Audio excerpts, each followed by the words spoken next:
Olá, sejam bem-vindos ao Casa Brasil. Eu estou aqui confortável, nesse cenário gostoso, para bater um papo com uma pessoa que eu não conhecia, estou conhecendo agora. Vocês vão conhecer junto comigo. Uma moça jovem, ela tem só 31 anos, é isso, né, Juliana Oliveira? É isso, 31. É isso? Tudo bem, Ju? Tudo bem com Muito você? prazer te conhecer. Prazer é meu. Embora você já Obrigada tenha vindo pelo aqui na convite. Stock, já sei que você esteve por aqui no Bistrô, muitas vezes a gente não encontra as pessoas que circulam por aqui. E agora estou encontrando Juliana mais formalmente como minha convidada, amiga do Luciano, que é o nosso produtor querido, não é? E a gente vai falar sobre assuntos interessantes aqui, não? Pelo menos pra mim.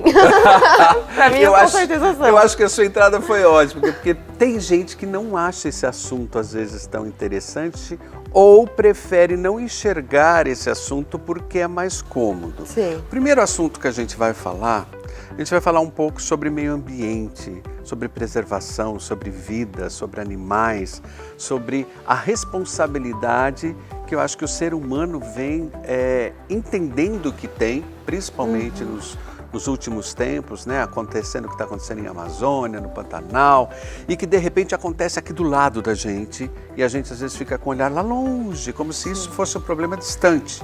E não é, às vezes é um problema muito próximo da gente. Sim. Antes de falar de meio ambiente, eu quero conhecer um pouquinho mais a Juliana Pessoa. Qual a sua formação? Eu me formei em Direito, sou advogada. Me formei Parece, né? Ela não tem cara de brava. 2014. Eu acho que advogado tem uma cara mais sisuda. Assim. Eu acho que eu mudei um pouco também. No É. começo da advocacia eu era mais fechada, mais séria. Eu acho que a gente passa por essa Coisa transição. de recém-formado, depois vai acabando isso, tá? Depois a gente entende que não era, que não precisa disso Tá e daí muda um pouco mais. E também pela área mesmo que eu fui atuando e tudo mais, eu acho que foi mudando um pouco também esse conceito pra mim. Você atua como advogada? Pouquíssimo, É? pouquíssimo. Atuo bem pouco hoje. Hoje eu tô mais focada na área ambiental mesmo, na militância ambiental. Mas atuo um pouco ainda também na área criminal e civil. Ok. Agora, a sua paixão, o que você faz por gosto, por filosofia de vida, é a área ambiental. Você é uma Sempre militante dessa área. Sempre Acho foi. legal você falar, eu sou uma militante, porque parece que militância no Brasil é um termo que as pessoas não gostam muito de usar, porque existe certo preconceito sobre militância. Parece que militante é aquele cara que não tem o que fazer e fica arranjando problema onde não tem. Tô enganado? Exatamente. Não, nem um pouco. Na verdade, as pessoas têm esse conceito. Até quando você fala pra fora um pouco da sua bolha ali, a carga que vem é justamente essa. Ai, que desocupado, não tá fazendo nada. Sendo que é totalmente o oposto, na verdade. O militante, ele luta por ideologias, por coisas muito fortes a ele, e que ele, então, se coloca à frente dessa ideologia. É muito altruísta em alguns casos, claro que tem exceções, toda regra tem exceção, até como advogado eu tenho que falar isso. Sim, toda sim. regra tem sua exceção, então, assim, tem ali quem utiliza isso para proveito próprio. Tá. Mas, em sua grande maioria, são pessoas que têm uma ideologia muito forte, seja ela racial, seja ela questão de gênero, seja ela na parte ambiental. Ela tem uma causa que ela acredita, né? Isso. E isso é raro hoje em dia. Eu falo que falta muito hoje nas pessoas que eu converso coerência. Então, assim, no discurso tem lá toda uma causa. Quando você vai para ação, essa causa se dilui e você não acha nenhuma ação que se relacione com a causa que está na verbalização. Você sente isso no Brasil ou talvez no mundo, que a gente fala muito e faz pouco? É isso? Sinto. É o que eu brinco, eu falo assim, tem tanto militante de internet, né? Aquelas pessoas que vão, escrevem um textão ali, se colocam com propriedade naquele momento sobre alguma pauta, mas no dia a dia, na sua efetividade, não tem. Entende? E não tem um movimento de rua concreto, não tem um movimento de falar fora da bolha, porque a militância é isso, tem que romper a sua bolha. Não adianta você falar para quem está disposto a te ouvir, quem concorda com você apenas. Que legal você está falando isso. Eu tenho pensado tanto nisso. Nesse ponto, é muito confortável a gente ter uma militância ou defender causas para os nossos próximos que pensam igual. Eu nem preciso defender para os que pensam igual. Eu preciso defender para os que pensam diferente. Só que daí é uma transposição muito maior. É um movimento, um esforço que vai exigir muito mais da pessoa. É isso que você disse, esforço. O esforço é o que dita tudo. É outro. Porque você falar, debater com quem não concorda com você, não é todo momento que você está disposto, é claro, tem dias e dias. Eu mesma passei um período recentemente, inclusive, que eu não estava tão bem para debates, Até minha própria família falou sobre isso. Mas há momentos que a gente está cansado e tudo bem. Mas você tem que estar disposto. Quando você se coloca como militante ali, como uma pessoa que vai falar sobre um assunto, você tem que estar disposto a dialogar com quem não vai concordar com você e saber encontrar os pontos convergentes e saber trabalhar em cima disso.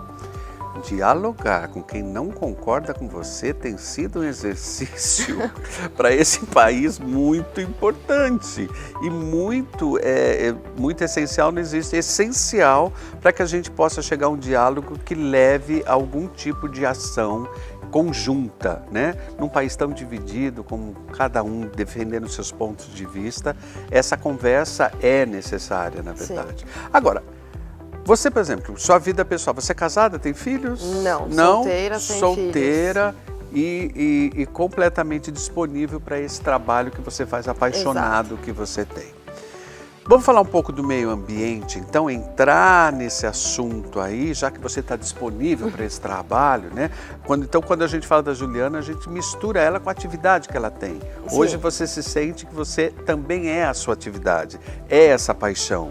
Hoje eu assumo isso pra mim, a diferença acho que tá bem aí, porque querendo ou não eu trabalho com isso, tô indo aí pra 12 anos. 12 anos?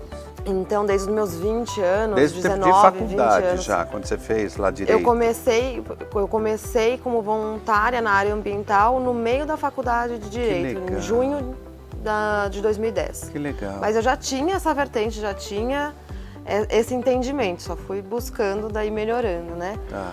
Antes eu não entendia muito bem como isso se dava na minha vida. Hoje eu consigo enxergar que está totalmente uma mistura e como foi a construção ao longo desses quase 12 anos aí de militância na área ambiental. E você entrou num voluntariado? Por onde foi esse caminho de entrada no meio ambiente? Olha, eu sempre gostei muito de meio ambiente, de animais e tudo mais. Aí em 2008 eu tinha 2008 eu tinha 18 anos. E aí eu fui fazer faculdade de biologia, desisti no meio, 1 ano e meio de faculdade, no metade do segundo ano falei, não é pra mim. Que desisti. Bom. Daí fui pensar o que eu tinha pra fazer, né? Aquele momento que você vai refletir. E daí eu falei, caramba, veterinário tem bastante, biólogo tem bastante, e advogado que trabalha pro meio ambiente efetivamente? Tem. Aí cai aquela fichinha, não, eu vou fazer direito. Que bárbaro. Então eu já entrei com a ideia de meio ambiente, boa, na verdade. É. Tive minhas mudanças, claro, ao longo da faculdade, como todo mundo. Né, os altos e baixos da faculdade, você promotora, você juíza, não. Aí não, você é advogada mesmo. No primeiro ano da faculdade, eu tive aula com o José Renato Nalini. Nalini, meu Deus, respeitadíssimo. Respeitadíssimo. E ele, apesar de hoje eu ter algumas em tantos divergências... setores, inclusive os que precisam de militância. Muito. Nalini foi uma pessoa que para mim foi muito... Isso que eu ia falar, apesar de eu ter algumas discordâncias hoje ideológicas com ele, como ele pensa e tudo mais, ele vai ser sempre uma pessoa de suma importância na minha vida. Entendi. Porque ali no primeiro ano já tive aula de ética com ele. Eu brinco que a gente conheceu já brigando um pouquinho. Aí depois a gente conversou e se entendeu. Eu passava a hora do intervalo ali toda com ele na sala dos professores conversando sobre ética ambiental, porque ele era desembargador da Câmara reservada ao meio ambiente no Tribunal de Justiça. Então ele já tinha esse pensamento. E aí foi ele que virou pra mim e falou assim, você conhece a Associação Mata Ciliar? Olha, ele te apresentou. Ele que me apresentou. Ele falou assim, por que você não veio de ser voluntária lá? E foi aí que eu comecei a ser voluntária na Associação Mata Ciliar. Puxa, ele tá até hoje. Até hoje. Mal sabe o que o Nalini fez, hein? Ele sabe, ele te acompanha. A última vez que eu o encontrei faz um tempinho já, foi acho que em 2013, 2014 mesmo. Que hoje eu não sei se ele sabe. Mas ele teve uma importância. É uma luz lá no fim do túnel, Nalini, né? Para tantos assuntos, para a diversidade de uma forma geral. Agora, me fale uma coisa. Para quem não sabe lá em casa, muita gente ouve falar às vezes da Mata Ciliar, houve uma discussão até regional da gente da Mata Ciliar com a chegada do aeroporto de aí, o quanto isso afetaria ou não a Mata Ciliar. Eu queria que você me falasse um pouco sobre esse assunto e apresentasse para as pessoas que não conhecem lá de casa o que é a Mata Ciliar e a importância dela. Vamos lá. Vamos lá. Ela vai até beber água antes, gente. Acho que o assunto É bom, porque muitas vezes a gente ouve falar, muita gente gosta de animais, tem essa causa do meio ambiente como uma diretriz, né, embora não seja militante, né, não é todo mundo que pode se dedicar de uma forma tão militante, ou né, uma boa discussão no seu tempo vago, no seu jeito que pode, né? Mas conhecer um pouco mais o trabalho da Mata Ciliar, nós gravamos com o Casa Brasil lá muitos anos atrás, foi linda a gravação, fiquei apaixonado pelo trabalho que tem lá e não pude voltar. Tentamos voltar durante a pandemia, eles não estavam atendendo por uma série de questões, enfim. Mas aí conte para as pessoas um pouquinho da Mata Ciliar para ver se a gente acha umas imagens, produção aí do trabalho da Mata Ciliar para a gente ir jogando. Pode pegar na página da própria Mata. Isso eu mesmo. Acho que tá lá você sabe a página? É Mata Ciliar? É Mata Ciliar mesmo, o @Mata Ciliar no Instagram, eu acho que no Facebook tá igual. Pronto, lá. Mas vamos jogando imagens aí do trabalho deles, então. Bom, a Associação Mata Ciliar ela é uma instituição sem fins lucrativos, né? Ela é filantrópica e existente desde 1987. 34 anos. 34 anos. Foi fundada em agosto de 1987 em Pedreira. Em Pedreira. Com o intuito de cuidar das matas ciliares mesmo, na parte de flora, de reflorestamento, recuperação de áreas degradadas e com a questão dos recursos hídricos, né? A importância, justamente porque os recursos hídricos dependem das matas em pé para que a gente tenha esse acesso. Ok. E aí o trabalho foi se desenvolvendo, em 95 ela vem para Jundiaí. A sede continuou em Pedreira, mas aí fundou-se em Jundiaí, através de um convênio com o Centro Paula Souza, cedeu parte do terreno para Mata Ciliar, em troca ali de uma parte escolar, né? Com os alunos do Colégio Agrícola. Que legal. Que hoje é o Benedito Storani. Parcerias incríveis, né? Exatamente, não, sem assim, suma importância. Então, em 95, ela vem para Jundiaí e começa a desenvolver um trabalho com a fauna. E daí, toda a parte de CRAS, Centro de Reabilitação de Animais Silvestres. Certo. Tem a parte do criador científico. Certo. E também tem a parte do Centro Brasileiro de Conservação dos Felinos Neotropicais. Então, são diversas vertentes de trabalho. Tem extensão rural, tem o trabalho com extensão rural, que é de suma importância também com a população que trabalha e depende do campo. Tem o trabalho de educação ambiental. Então, fora toda essa questão, né, a parte científica, que é de suma importância. Hoje, por exemplo, se estima que na Mata Atlântica tem só apenas 200 indivíduos de onça pintada em vida livre. Isso é praticamente em toda a Mata irreversível, Atlântica. Em toda a Mata Atlântica. Cinturão então, todo. praticamente irreversível. Porque a diferença da onça pintada de Mata Atlântica é a onça pintada amazônica. Sim. Até a coloração, tamanho, enfim, ela é um pouquinho diferente. Então, você imagina, 200 indivíduos. É praticamente irreversível já o processo de extinção desse animal em vida livre. Então, a Mata desenvolve um trabalho junto com o Zoológico de Cincinnati de pesquisa de material genético. Então, a gente faz a inseminação artificial das onças para que a gente tenha essa perpetuação da espécie. Então, a gente obteve sucesso com a primeira onça pintada nascida de inseminação artificial do mundo, aqui em Jundiaí. Puxa vida. E as pessoas não sabem, né? Não tem nem como ideia. É importante, né? Aí você começa a entender o que é militância. A militância traz assuntos importantes à tona. Assuntos que às vezes não vale a pena a gente falar porque não é do interesse de todos, né? Então isso é um caso. É bem isso. Isso foi, da onça pintada foi, se eu não me engano, foi em 2015. Em 2003, a gente teve também a primeira jaguatirica nascida do metodologia Proveta da América Latina. Puxa vida. E ela é viva até hoje, inclusive lá na Mata Ciliar, ela chama Lua. Ela fica lá, eu acho que eu a conheci quando eu fui. Ela fica lá.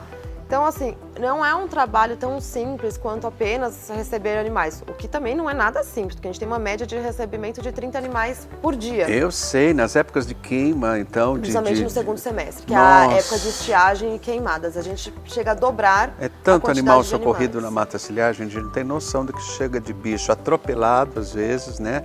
Nas estradinhas ali da serra, queimados na época de incêndios, de mata.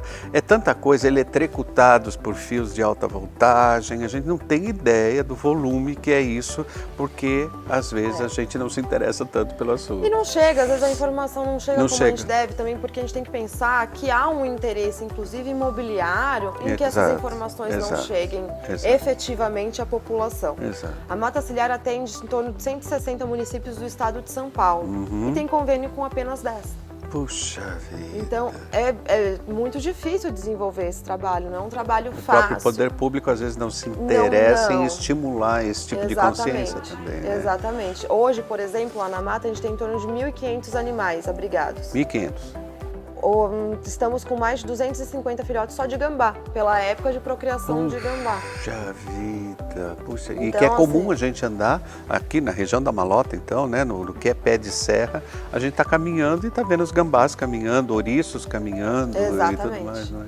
Então, que nem você disse, é atropelamento, tráfico de animais, que infelizmente o Brasil é o segundo país que mais trafica animais silvestres do mundo, Que né? dados ruins, não? Péssimos, péssimos. é. Infelizmente, não vai, mas o Brasil preserva tanto seu meio ambiente. Não. Ah, mas perto dos outros? Tá, mas a gente vai se basear por baixo ou por cima? Aham, exatamente. Não dá pra gente se basear por quem já destruiu tudo. Exatamente. Claro. Exatamente. Agora, a especulação imobiliária realmente é um ponto forte, né? Bate aí e não tem jeito. Mas existe uma lei, Juliana, que o loteamento que desmata mais do que deveria, ele pode repor essa mata, mas não aonde desmatou, numa área que ele escolha, que seja... Eu não entendo isso, quer dizer, aquela mata vai fazer falta naquele local que ele desmatou. Ele pode repor essa mata em outro local, é isso? É a lei de compensação ambiental. Que doido Infelizmente, isso é uma prática e... mas a gente compensou. Mas essa compensação é efetiva? Pois você compensou exatamente aquele bioma que você perdeu, exatamente daquela fauna que você perdeu? Não. É uma falácia, infelizmente. É, porque esses animais estão invadindo a cidade porque nós estamos invadindo o ambiente deles, né? Exatamente. E aí essa coisa da comida fácil, dos lixos e tudo mais, vai atraindo esses animais para a morte, na verdade, Exatamente. né? Porque no que eles se aproximam do meio urbano, acabam tendo N Diversos situações. Por exemplo, a gente recebe muito animal hoje que não era nada comum, lobos-guarás, cachorros do Lobos-guarás, mato, por exemplo, com sarna, Nossa, que é uma doença urbana. Muito mais urbana, É urbana. Então, você imagina, esses animais estão sofrendo. O lobo-guará, ele morre por pulga, que coisa porque é um animal doida. muito sensível. Que doido. Então, você imagina, esse processo antrópico, né, tá muito difícil para a fauna. Então, essas doenças, a própria pandemia é um exemplo disso, né, o coronavírus, que é a gente ter ou não ter imunidade contra certas doenças. Da mesma forma que o silvestre não tem imunidade para algumas doenças que são tipicamente urbanas, nós do meio urbano também não temos imunidade para algumas doenças que estão inseridas nas florestas. Vamos dar uma pausinha, eu quero voltar nesse ponto com a Juliana já, deixa nossos patrocinadores virem aí conversar com a gente volta em um minutinho, espera aí que a gente volta já. A Chama convidada, ela acabou de falar agora no intervalo, eu falo muito, eu falo graças a Deus, olha que delícia ouvir Juliana falar, eu estou aprendendo aqui, como você em casa está aprendendo também.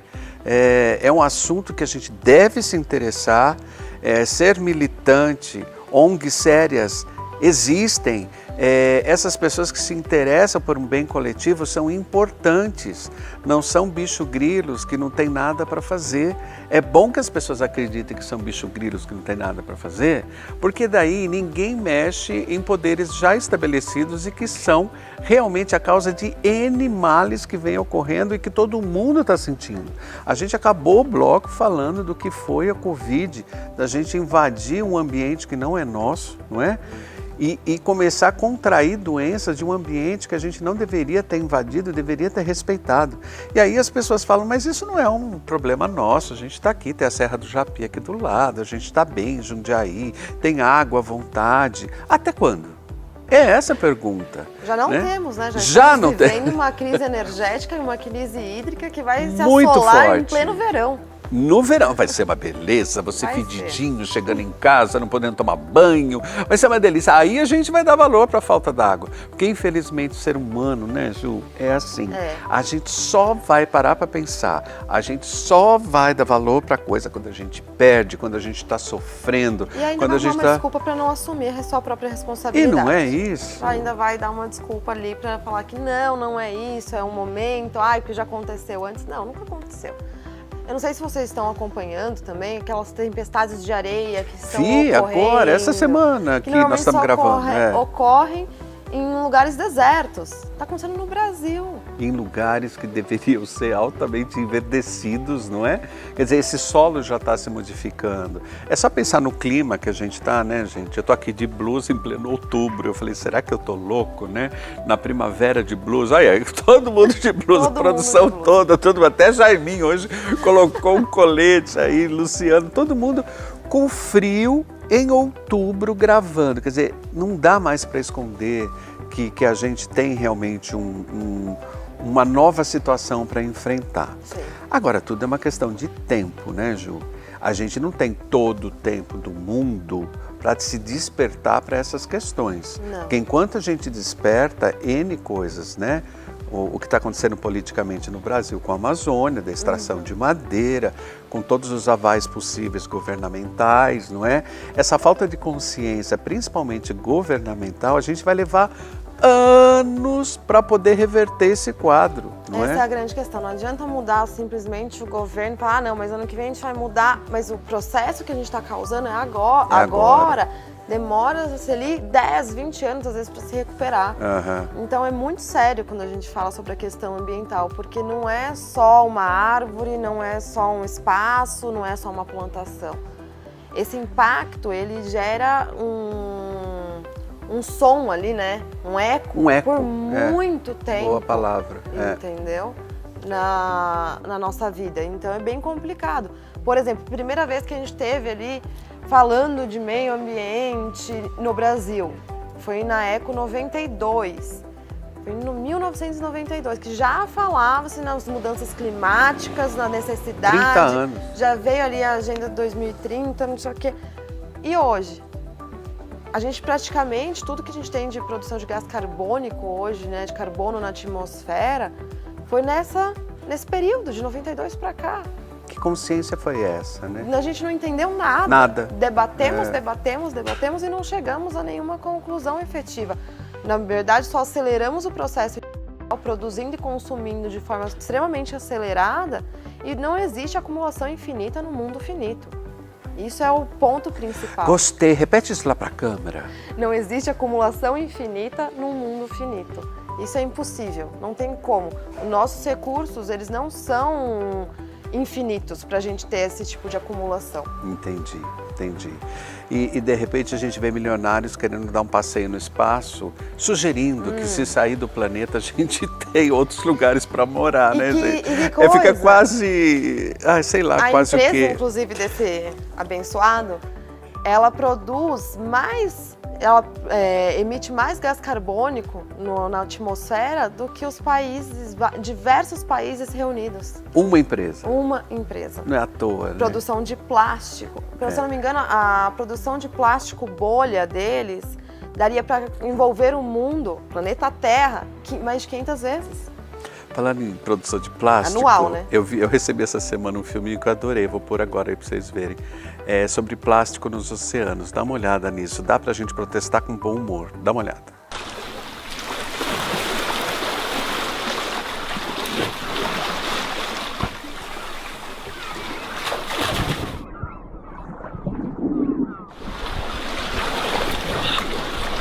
El plástico contamina, mata a las especies del mar y no te deja ver las maravillas del Mediterráneo.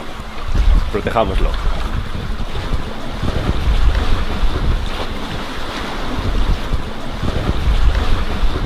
Não é? Não dá pra falar de coisas boas com humor? Pois é. Dá. Eu acho que até é necessário, né? É necessário, porque senão a gente não aguenta, não, né? E a realidade é dura. É dura. A realidade é desesperadora, na verdade. Eu também acho. Então, se a gente não tiver um bom humor no meio, Não tem é. saúde E olha que o mental plástico aguente. te impede de ver criatura de Deus. Não pode jogar plástico no mar, não pode jogar plástico na natureza, não pode fazer isso, né?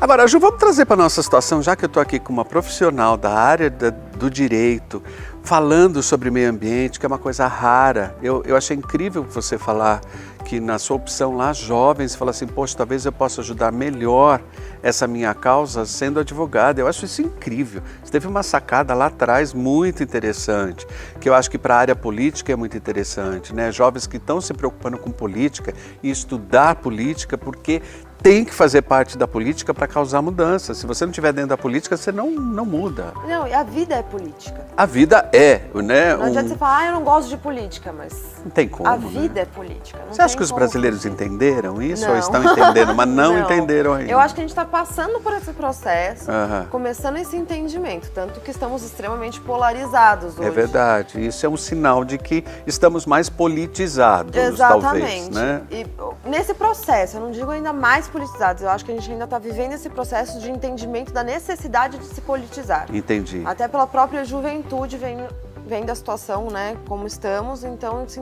entendendo dessa forma. Você falou de juventude, é um tema muito legal, porque eu tenho visto filhos adolescentes brigando com os pais com relação a opções políticas e principalmente ligadas a meio ambiente, a veganismo, que a gente vai falar já já, porque a Ju também é vegana e a gente vai falar disso. Você acha que os jovens estão vindo com uma outra mentalidade? Isso tem a ver com a formação escolar ou não? É uma consciência ambiental? É a geração X, Y, Z que está vindo por aí? O que você acha que está rolando? Acho que é uma mistura meio de tudo. É? A gente está vindo com... A evolução, ela é natural, né?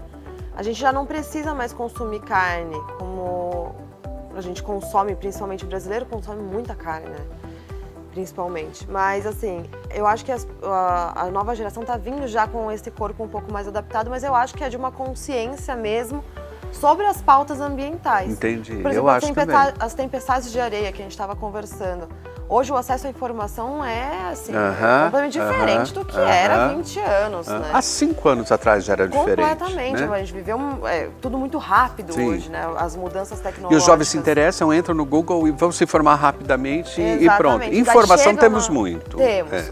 Claro que você tem que selecionar qualidade o que é de qualidade, de informação. porque o negacionismo também está presente ali na internet. Sim. Mas, de uma forma geral, eu acho que está havendo esse entendimento. Por exemplo, assim, as tempestades de areia, né, e tudo mais. Já se entende que a monocultura, o agronegócio, como ele é, no seu formato como ele é posto hoje, ele não tem como se sustentar mais. Porque não produz, onde já se viu, né? A gente voltou para o mapa da fome, sendo o segundo maior exportador de carne. Mercadoria agrícola, né? Agrícola de um todo. De um todo. A gente exporta ali para a China a parte de soja, o que já é um absurdo, porque a China já entendeu há muito tempo quanto de recurso hídrico consome a produção de soja. Aí tem a parte também do gado, né? Gado. Então, não tem como a gente continuar produzindo dessa forma. A gente acaba com a capacidade resiliente do solo, produzindo esse processo de desertificação do solo, erosão do solo. E a erosão do solo daí também acaba poluindo os rios, matando a vida, né, a biodiversidade dos rios, represas hidrelétricas Belo Monte, por exemplo. Então, assim, todo esse processo a gente tem já o entendimento de que ele não se sustenta e mais. Ele é danoso para o país. Completamente danoso para a nossa própria população. Para o planeta e principalmente para quem mora no país. Exatamente. Né? A emissão de gás Quer dizer, carbônico. é verdade que a gente é o celeiro do mundo, só que a gente vai pagar o preço por isso se a gente não entender que ser celeiro do mundo esgota nossos recursos naturais rapidamente e de repente não vai ser mais nada, porque nem celeiro vai ser, nem terra boa vai ter para plantar mais, né? Você que é vegana, é legal, eu queria usar um tempinho para isso, eu ia voltar para Jundiaí, não volto, porque a Ju é tanto assunto, gente, mas a gente já vai falar um pouquinho mais da mata ciliar, eu vou voltar aí que eu quero voltar para Jundiaí. Mas eu queria usar o seu lado do veganismo, eu tenho um outro amigo querido, Marco Antônio Aurélio, que está lá em Campinas agora, que é vegano e que defende muito o veganismo também por essas questões do quanto é danoso a gente criar pastos e pastos e pastos para criar boi, para produzir carne, para exportar carne e o quanto a gente está conseguindo acabar com o nosso recurso natural, só levando em consideração carne, sem falar em soja, em tantos grãos que vão usar milhares de hectares aí, não é? Você se tornou vegana por essa consciência ou por gostar muito de bicho você se tornou vegana porque não conseguia se ver comendo um bichinho? Como é que foi teu processo de se tornar vegana? Foi um processo sofrido porque eu gostava de carne, gostava de consumir carne, gostava de consumir laticínio, queijo, nossa, sempre gostei. Então, pela questão de paladar, sempre há essa dificuldade, mas foi pelo entendimento do quanto isso impacta o mundo mesmo. Você deixou de comer uma coisa que você gostava, que você tinha prazer comendo, por uma questão de consciência ambiental. Exatamente. Até que ponto o meu gosto, a minha satisfação estaria acima de toda a problemática que está por trás desse mercado. O interesse geral. Entende? Agro Então, nem sempre a é pop, nem sempre é tudo. Não, porque agro você é assassino, vai, na né, na verdade. principal emissora do Brasil e você vê de 5 em 5 minutos uma propaganda do agro. Só por aí você já tem que chamar atenção. Fala, mas como é que esse pessoal está investindo tanto em horário nobre para falar que o agro é pop, o agro é legal? E enquanto isso, 42% da população campesina sofre de insegurança alimentar. Puxa. A população que vive e depende do campo. Meu Deus, Então, é os muita grandes gente. latifundiários, na verdade, são o quê? Se não, assassinos da sua própria população. É um trabalho escravo, né? É. A escravidão no Brasil não acabou, a gente sabe disso, a população negra sabe disso, a população pobre sabe disso. A indígena. A indígena que hoje sabe está vivendo disso. um processo Meu muito Deus. sério com a votação do marco temporal, por exemplo. Sim, eu estava lendo, acho que na sua página sobre isso. Muito legal. própria Sua página. página está muito bacana. Obrigada.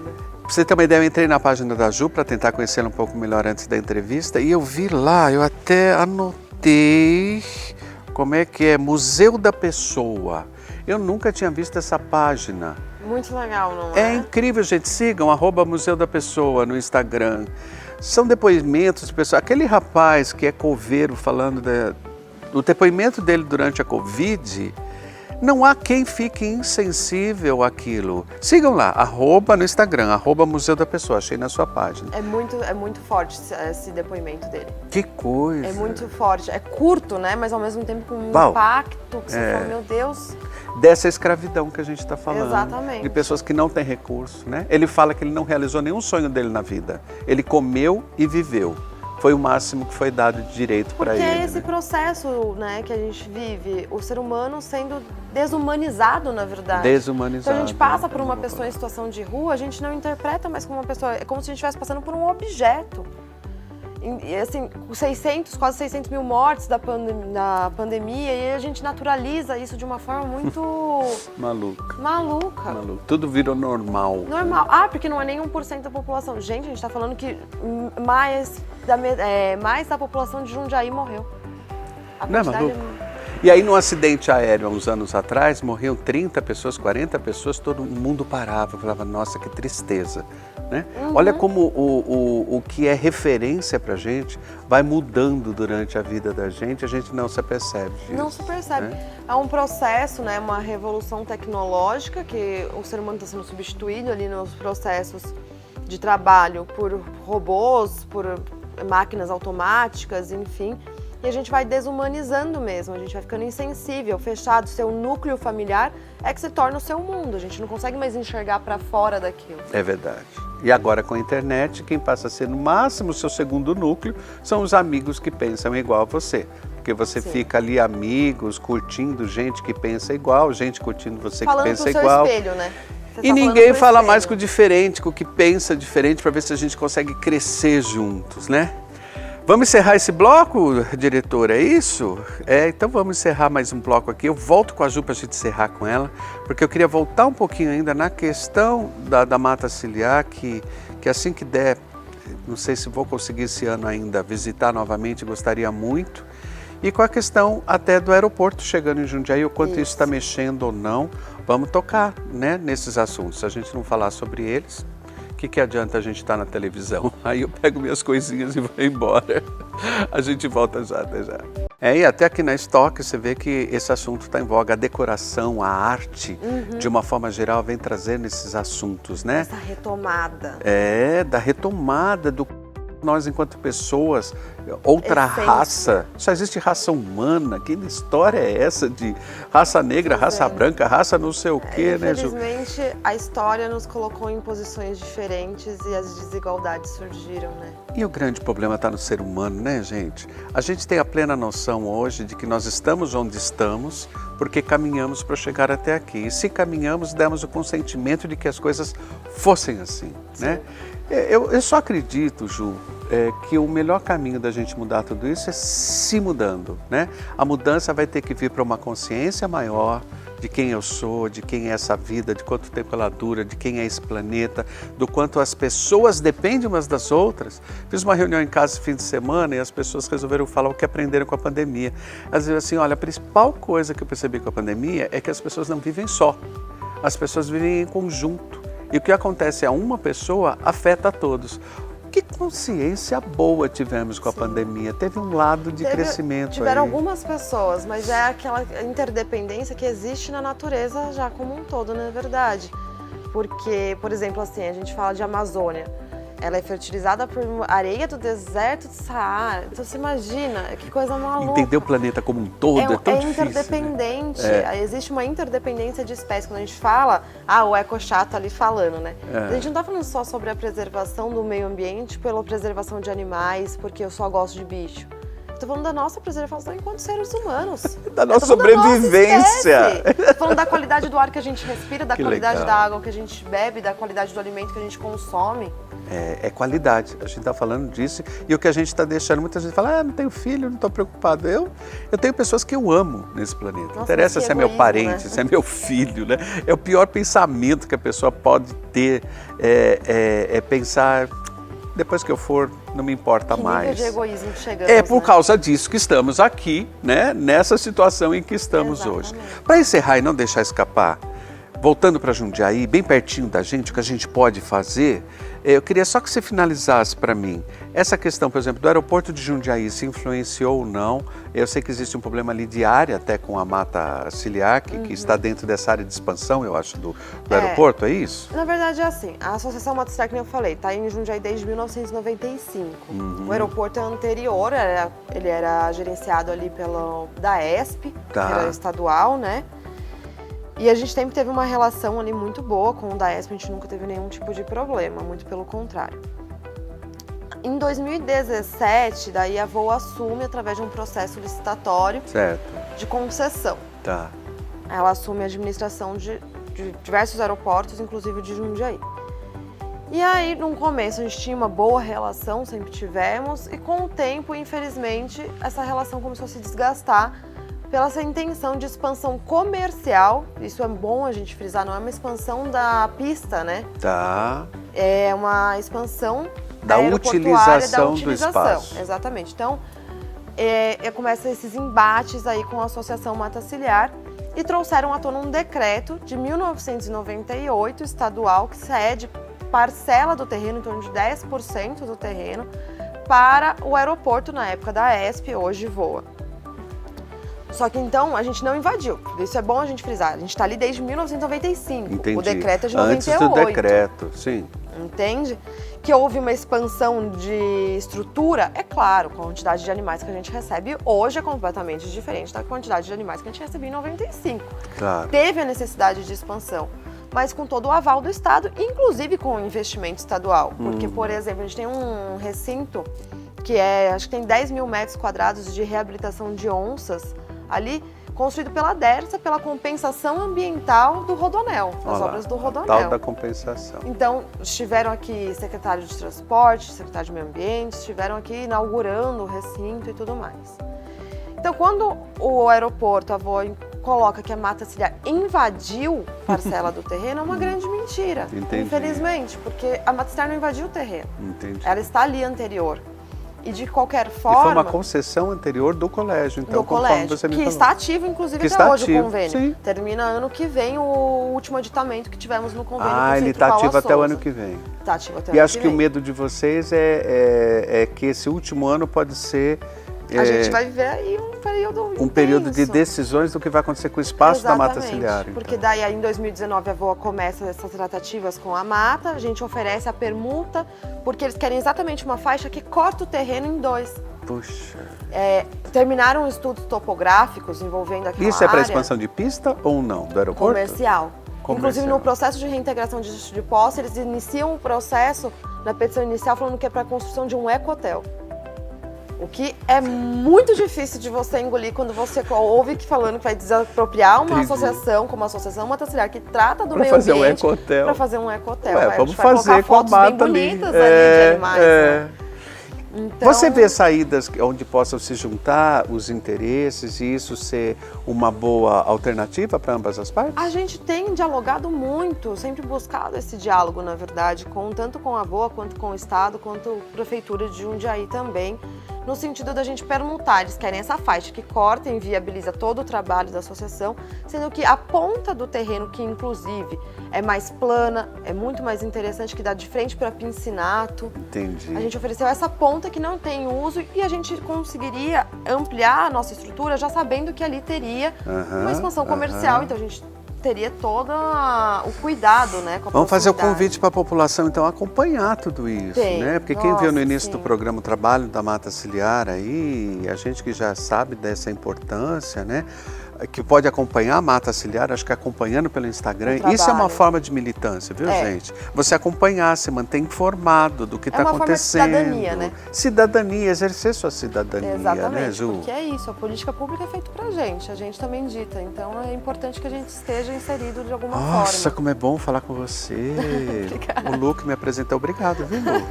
Luciano Frazani me apresentou a Ju e realmente assim, uma delícia falar com gente que está engajada no que faz, que não é raso no que faz, Sim. né? Eu tenho visto muitos autores usando esse termo que eu acho muito importante. As pessoas se esforçarem para não ser rasas no que defendem, não ser rasas no que fazem. É preciso ler, é preciso estudar, é preciso se informar, dá trabalho para dar opinião. Não dá para a gente dar opinião do nada, sem saber nada e sem se informar de nada, né? Eu acho que tem que ser substituído, eu entendo que, porque o entendo passa pelo caminho da razão, pelo caminho do conhecimento científico. E é por esse caminho que a gente vai ter que seguir, né, Ju? Com certeza. Se E Deus ver os próximos quiser. passos agora aí da Parabéns. situação mata ciliar. Parabéns também pelo de seu Jundiaí. trabalho, pelo seu exemplo do que Obrigada. você faz. Eu quero muito te convidar para voltar, já falei isso no Ai, intervalo. Vamos combinar, eu né? posso voltar para falar do coletivo que eu acabei nem falando. Falar do Do meu coletivo. Do coletivo. Japã. Mas já dá para seguir?